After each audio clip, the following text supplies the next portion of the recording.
প্রিয় দর্শক, ইসরায়েল কিন্তু এখন গাজায় পরিণত হয়ে গেছে।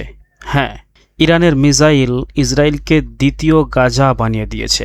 আর এটা ইরানকে কিন্তু বাড়িয়ে চাড়িয়ে বলা হচ্ছে না, বরং গতরাতে ইরান ইসরায়েলের সঙ্গে যা করেছে সেটা দেখেই বলা হচ্ছে। এবং বেঞ্জামিন নেতানিয়াহুও বলতে বাধ্য হয়েছেন যে এই যুদ্ধের মধ্যে এটাই ছিল সবচেয়ে ভয়ঙ্কর রাত। ইসরায়েলের মানুষের জন্য এটা ছিল কিন্তু খুবই দুঃখজনক রাত, কারণ ইরানের মিসাইল এমন জায়গায় গিয়ে আঘাত করেছে যেসব জায়গায় গাজার মধ্যে ইসরায়েল আগে মিসাইল ফেলেছিল। ইসরায়েল এখন সেই কথাই বলতে বাধ্য হচ্ছে যেটা গাজায় মিসাইল পড়ার পর মানুষ ইসরায়েল সম্পর্কে বলতো। ইসরায়েল থেকেও এখন ঠিক সেই রকম ছবি সামনে আসছে যেমন গাজায় হামলার পর দেখা যেত। প্রিয় দর্শক, সবচেয়ে বড় খবর হলো প্রথমে ডিমোনা নামের একটা জায়গা যা ইসরায়েলের মধ্যে অবস্থিত, রাত প্রায় 12টা থেকে 1টার মধ্যে ইরানের দিক থেকে অনেক মিসাইল ডিমোনার দিকে ছোঁড়া হয়। এখন জানা যায়নি কোন ধরনের মিসাইল ছিল, কিন্তু সেটা ইসরায়েলের এয়ার ডিফেন্স সিস্টেমকে চকমা দিয়ে ফাঁকি দিয়ে সরাসরি ডিমোনার একটি আবাসিক এলাকায় গিয়ে পড়ে। এর ভিডিও সামনে এসেছে। ইসরায়েলের দুটো এয়ার ডিফেন্স মিসাইল সেটাকে আটকানোর চেষ্টা করেছিল, কিন্তু দুটোকেই ফাঁকি দিয়ে মিসাইলটি এত দ্রুত গিয়ে পড়ে যে এয়ার ডিফেন্স শুধু তাকিয়েই থাকে। ডিমোনায় মাত্র একটি মিসাইলই ভয়াবহ ধ্বংস ডেকে আনে। একটি মিসাইলেই অনেক মানুষ আহত হয় এবং অনেক বিল্ডিং ক্ষতিগ্রস্ত হয়, যার ফলে ইসরায়েল ভয় পেয়ে যায়। ডিমোনা সেই এলাকা যেখানে ইসরায়েলের সবচেয়ে বড় পারমাণবিক কেন্দ্র রয়েছে। যদিও পারমাণবিক কেন্দ্রে সরাসরি হামলা করা হয়নি, পারমাণবিক কেন্দ্র থেকে প্রায় 10 কিলোমিটার দূরে এই হামলা হয়েছে। সেই সব জায়গায় আঘাত করা হয়েছে যেখানে পারমাণবিক কেন্দ্রে কাজ করা বিজ্ঞানী বা কর্মীরা থাকেন। ইরানের কাছে তথ্য ছিল যে ডিমোনার ওই এলাকায় কিছু বিজ্ঞানী বা কর্মচারী অ্যাপার্টমেন্টে থাকেন, তাই সেখানে মিসাইল ছোঁড়া হয়। অনেকগুলো মিসাইল ছোঁড়া হয়েছিল, কিন্তু একটি মিসাইল সবচেয়ে মারাত্মকভাবে প্রতিরক্ষা ভেদ করে আঘাত করেছে।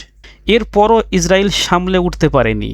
এর মাত্র 2 থেকে 3 ঘন্টার মধ্যেই আরেকটি এলাকা আরাদে 2টি মিসাইল গিয়ে পড়ে। এখানেও ইসরায়েলের প্রতিরক্ষা ব্যবস্থা পুরোপুরি ব্যর্থ হয়ে যায়। অনেক চেষ্টা করা হলেও ইরানের মিসাইল আটকানো যায়নি। এই মিসাইলগুলো সাধারণ মানুষের বসবাসের এলাকায় পড়ে, যেখানে বড় বড় বিল্ডিং ও অ্যাপার্টমেন্ট রয়েছে। এই ছবিগুলো দেখে বোঝা যাচ্ছে ইসরায়েলের ভেতরে কতটা ক্ষতি হয়েছে। ঠিক যেমন ছবি আমরা আগে গাজাতে দেখেছি, যখন ইসরায়েল সেখানে বিমান হামলা চালাতো।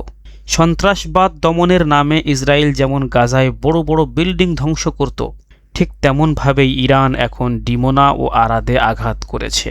প্রিয় দর্শক, এই হামলার পর হাহাকার শুরু হয়েছে। রিপোর্ট অনুযায়ী 250 থেকে 300 জন আহত হয়েছে।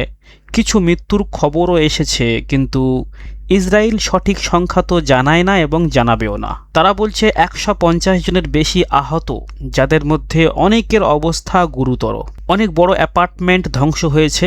এতটাই খারাপ অবস্থা হয়েছে যে নেতানিয়াহুর অ্যাকাউন্ট থেকেও বলা হয়েছে, আমাদের ভবিষ্যতের জন্য চলা এই অভিযানে এটাই ছিল সবচেয়ে কঠিন রাত। এদিকে ইরান কোন মিসাইল ব্যবহার করেছে সেটা এখনও জানা যায়নি, তবে ধারণা করা হচ্ছে এটা হয়তো খুররাম শাহের 4 ধরনের মিসাইল, যার সঙ্গে প্রায় আধা টন বিস্ফোরক ছিল। ইসরায়েল স্বীকার করেছে যে তাদের এয়ার ডিফেন্স সিস্টেম ব্যর্থ হওয়ার কারণেই এতটা ক্ষতি হয়েছে। আরাদে মাত্র 2টি মিসাইল পড়েই এত ক্ষতি হয়েছে, যা প্রায় 10টি প্রতিরক্ষা ব্যবস্থাকে ফাঁকি দিয়ে এসেছে। ইরান এই এলাকা বেছে নিয়েছে কারণ আগের দিন ইরানের পারমাণবিক স্থাপনায় ইসরায়েল ও আমেরিকা হামলা করেছিল, তাই তারই পাল্টা হিসেবে একই এলাকায় আঘাত করা হয়েছে। সব মিলিয়ে বোঝা যাচ্ছে ইসরায়েল সাধারণত নিজের ক্ষতি বাইরে আসতে দেয় না, কিন্তু এবার বাধ্য হয়ে গিয়েছে দেখাতে যে তাদের সাধারণ মানুষ ক্ষতিগ্রস্ত হয়েছে এবং তারা এটাকে যুদ্ধাপরাধ বলছে। Iran is the enemy of civilization and the enemy and the danger to the entire world.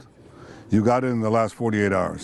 আগে গাজায় হামলার সময় ইসরায়েলকে যুদ্ধাপরাধের অভিযোগে অভিযুক্ত করা হতো। এখন পরিস্থিতি এমন হয়েছে যে ইসরায়েল নিজেই বলছে ইরান তাদের মানুষের উপর আঘাত করে যুদ্ধাপরাধ করছে। এটাই হলো সময়ের পরিবর্তন। এদিকে ডোনাল্ড ট্রাম্প ও নেতানিয়াহু খুবই উত্তেজিত অবস্থায় আছেন।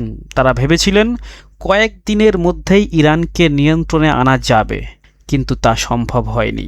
ট্রাম্প এখন ইরানকে 48 ঘন্টার সময় দিয়েছেন। তিনি বলছেন, যদি ইরান স্ট্রেইট অফ হরমুজ খুলে না দেয় তাহলে ইরানের বড় বিদ্যুৎ কেন্দ্রে হামলা করা হবে, যার ফলে প্রায় 90% মানুষ অন্ধকারের মধ্যে পড়ে যাবে। এই হুমকি দেওয়ার পর পরিস্থিতি আরও উত্তপ্ত হয়ে উঠেছে। এদিকে ইসরায়েল এখন জাতিসংঘের কাছে জরুরি বৈঠকের আবেদন করেছে যাতে ইরানকে থামানো যায়।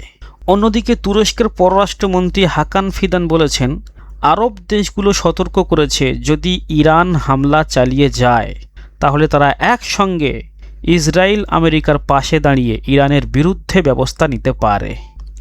ইরান এখন কারো কথা শুনছে না, না আমেরিকা না তুরস্ক।